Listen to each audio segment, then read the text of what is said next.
कौन कौन अपने जीवन में राम को बुलाना चाहता है?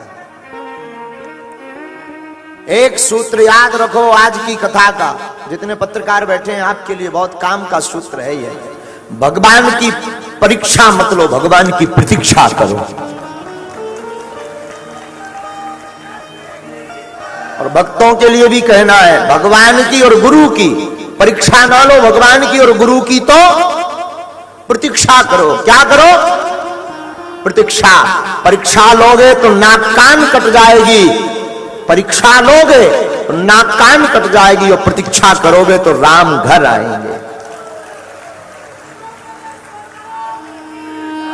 कल का हम पत्रकारों को एक घटना बता दें। कल बहुत भीड़ हुई यहाँ, भगवान की कृपा से। वैसे भी हम कल बोल के गए थे, आज फिर कहते हैं, भगवान की कृपा से भले ही 3-4 लाख लोग कल आए, पर थोड़ा मोड़ा सबको सांस लेने में दिक्कत हुई, पर एक व्यक्ति को पैर में छोड़ करके किसी का बाल बांका नहीं हुआ। ये प्रत्यक्ष चमत्कार है बागेश्वर हनुमान जी का। ये चमत्कार नहीं तो क्या, वरना भीतर का मंजर। आज एसपी साहब और डीएम साहब, कलेक्टर महोदय सब आए थे पूरे सब मिलने के लिए हमको। तो वो जो एसपी बहन थी, वो हाँ एडिशनल एसपी बहन, ज्योति बहन एडिशनल एसपी ना, ज्योति बहन आकर के हमको बता रही थी, बोले महाराज जी हमारे मुख से तो यही निकला कि हे बागेश्वर बालाजी, अगर आप सत्य के हो तो हम तुम्हारे दरबार में आएंगे धाम पर किसी को कुछ ना हो। तो बोले हमारी पुलिस और हमें लग रहा था कि अब जो है ये पुलिस के हाथ का या लोगों के हाथ का काम नहीं है। भीतर इतनी भीड़ हो गई, कोई भगदड़ नहीं हुई पर भीड़ जरूर हुई। और हम यही कहेंगे, भीड़ भी नहीं हुई, भगदड़ भी नहीं हुई, पागलों का हुजूम लगा था साहब। कल का एक चमत्कार बताएं, अगर वो माताजी आई होंगी तो खबर नहीं। कल एक घटना और घटी यहां, विचित्र घटना। एक माताजी अपनी 6 माह की बच्ची लेकर के आई थी यहां। 6 माह की बच्ची की आयु थी 6 महीना। वहां बीच में पंडाल के बीचों बीच तीन ये साउंड छोड़ करके तीसरे नंबर पर बीचों बीच लगभग 1 लाख लोग पंडाल के आसपास थे कल। क्या हुआ कि भीड़ में उनकी वो 6 माह की बच्ची उनके हाथ से छूट गई, नीचे गिर गई। और भीड़ में इतनी चपलन पड़ी कि उन्हें वो बच्ची लौट के मिली नहीं। 1.5 घंटे तक वो ढूंढती रही। रोते रोते यहां मंच पर आई, हम तो थे नहीं। मंच पर जो आचार्य वगैरह थे तो वो इतनी रोई कि उसकी श्वास रुकने लगी, गस्त आने लगा। बोले महाराज जी बच्ची मर गई। और जितने यहां पर बैठे थे सबको लगा कि बच्ची, क्योंकि इतनी भीड़, 6 महीना की बच्ची रो तो पाती नहीं, बोल तो पाती नहीं, लगता किसी ने गले पे पांव रख दिया हो। तो उसे जब गस्त आने लगा तो हाथ पकड़ के पंडाल के बाहर तक ले गए। अब वो रोने लगी, इतनी चिल्लाए वो माताजी, इतनी चिल्लाए। पता है घटना क्या घटी?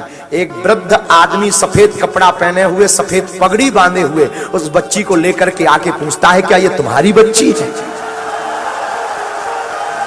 हाँ, कल की घटना।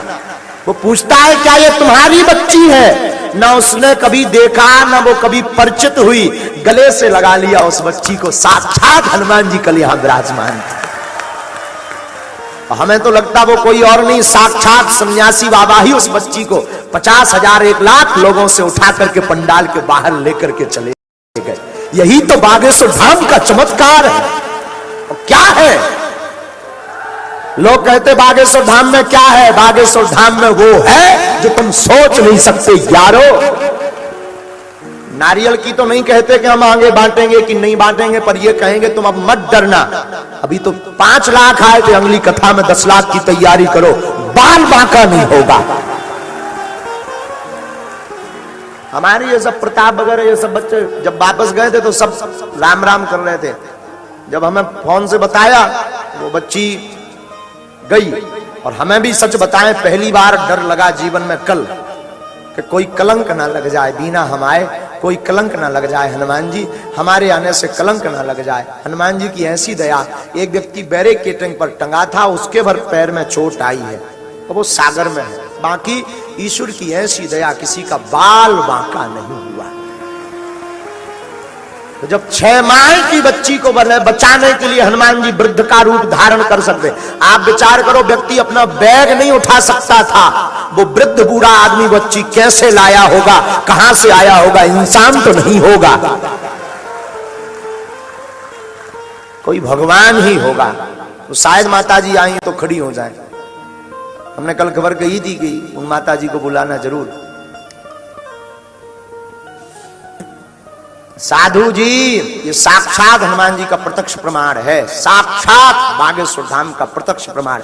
और जो न्यूज़ें चलाई गई कि भगदड़ मच गई, कोई भगदड़ नहीं मची है कथा में, भक्तों का हुजूम। हाँ, जब 4-5 लाख लोग आते हैं तो जो बीपी की शिकायत के रोगी उन्हें तो दिक्कत होगी होगी, और 5 लाख लोग आए, कोई व्यवस्था नहीं थी ढंग की, फिर भी बालाजी ने सबकी रक्षा की और हनुमान जी स्वयं रूप धारण करके आए। तो बिना का भी तो कहती नहीं, भविष्य में कभी कथा होगी तो तुम 10 लाख की तैयारी करना यारो। हाँ, साक्षात हनुमान जी की कृपा है। आप जो दिव्य रूप बना करके बैठे हैं, आपको पता हो ना हो, आगरा से है ना महाराज जी? आप आगरा से है ना? मथुरा, उज्जैन, कोई बता रहे थे। अच्छा, वृंदावन बताया था आपने, हैं? कथाओं में खूब आते जाते हैं आप पहले कोई नौकरी करते थे? आपको सुनकर आश्चर्य लगेगा, ये जो दिव्य रूप में है कभी पैसा नहीं लेते हैं, कथाओं में जाते हैं, और आप पहले नौकरी करते थे, नौकरी, और ऐसा रंग चढ़ा भगवान की भक्ति का कि नौकरी छोड़ के ऐसे ही रूप बना करके कथाओं में आनंद लेते हैं, ऐसे ही घूमते हैं। कल भी हमारा मंच पे भाव हुआ कि इनमें साक्षात ठाकुर जी की विचलता है। कभी हमें लगता है ये हनुमान जी है, कभी चश्मा लग के लगता है। कल एक बच्ची छोटी आई थी तो हमने कहा कि ये बच्ची किसका चित्र बनाया, तो बच्ची कह रही थी ये लिटिल हनुमान जी, तो उसने नाम दिया था लिटिल हनुमान जी। तो हमें कभी लगता है ये लिटिल हनुमान जी है, कभी कन्हैया लगते, कभी कोई लगता। अद्भुत रूप धारण किए और अद्भुत निष्ठा है आपकी, अद्भुत। सच कहें, बीना में ऐसा चमत्कार हमने तो अपनी आंखों में आज तक नहीं देखा जो कल हुआ। हाँ, इतने दिन दरबार लगाते हो गया, ऐसा चमत्कार, बहुत चमत्कार है। पर ऐसा भी हुआ, ये जो एक जो पत्रकार थे, वो पत्रकार हमको कह रहे थे, सागर वाले एक पत्रकार बोले आप हमारे घर पहुंच गए थे दूसरे दिन। हम गए नहीं थे, हमने जब खबर ली तो पता लगा सन्यासी बाबा रूप बना के उनके घर पे पहुंच गए। हाँ, उनके तखत पे जाके बैठ आए, जो दैनिक भास्कर वाले थे। तो एक बार अमेरिका में भी ऐसी कोई घटना घटी, तब तो विदेशी हम बहुत मानते बागेश्वर धाम को। अमेरिका में एक बार आचार्य जी के साथ में, आचार्य जी कोई काम में फंस गए, बहुत बड़े उपद्रव में फंस गए, तो इनके साथ हमारा कोई रूप बना के पहुंच गया और काम हो गया आचार्य जी के साथ। तो हम तो अपने जीवन में साक्षात अनुभव करते कि हमारे सन्यासी बाबा प्रत्यक्ष रूप बना करके और बालाजी प्रत्यक्ष रूप बना करके आ जाते हैं। बीना में जो चमत्कार हुआ उसे मुख से वर्णन नहीं कह सकते साहब। कल का दिन अविस्मरणीय है दोनों दृष्टि से।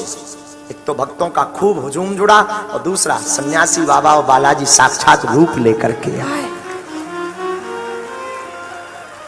वो हमारी नाक और पूरे आयोजन की नाक बचाने आए थे। अगर वो बच्ची ही मर जाती तो खा लेते लोग प्राण।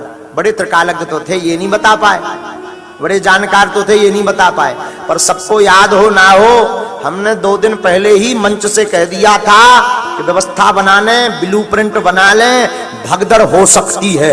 अब वो भविष्यवाणी, कल भगदड़ तो नहीं हुई लेकिन भीड़ जरूर हुई। हमने कहा था भीड़ हो सकती है, बहुत भीड़ हो सकती है। अब हम बताते नहीं है, हमारे मुख से हम तो बोलते नहीं, बोलते तो हनुमान जी है, और जो बोलते हैं वो मिथ्या नहीं होता है। अपनी मुंह बढ़ाई नहीं, ना हमारे पास तप है ना त्याग है, एकदम नालायक आदमी है, महाधूर्त आदमी है भैया, ना हम पढ़े लिखे, महानालायक। बस अपने गुरुजी के चेला और हनुमान जी के दास हैं, और उनकी ऐसी कृपा कि हनुमान का दास रहे ना कभी उदास। वो हमें उदास नहीं देखते हैं। तो कल बीना में कई पत्रकारों ने जरूर ये खबर चलाई भगदड़ मची। कोई भगदड़ नहीं मची, भीड़ जरूर मची। हाँ, भक्तों का हुजूम जरूर मचा है। और कान खोल करके जो कहते कि भगवान नहीं होते थे, दिव्य शक्तियां नहीं, कल मोहो धर्म के विरोधियों, कान खोलकर कल का चमत्कार सुन लो। बच्ची को बचाने हनुमान जी भी उस भीड़ में आए। तुम्हारे बाप में दम हो तो अपने घर में तुम बुला लेना 10,000 आदमियों, बचा लेना किसी को।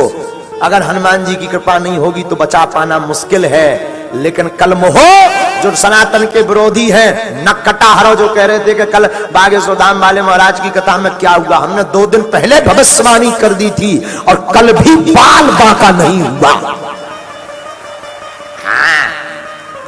तुम लाख कर लो मुझे मिटाने की कोशिश, पर हस्ती ऐसी है बालाजी की मिटती नहीं है।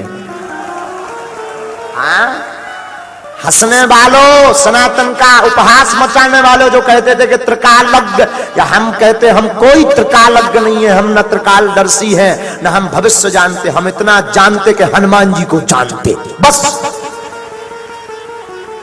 और बीना में कल इसीलिए तो इतिहास लिख गया, इतिहास में लिख गया कल का आयोजन बीना का, इतिहास में कि हनुमान जी साक्षात बीना के पंडाल में प्रकट भये।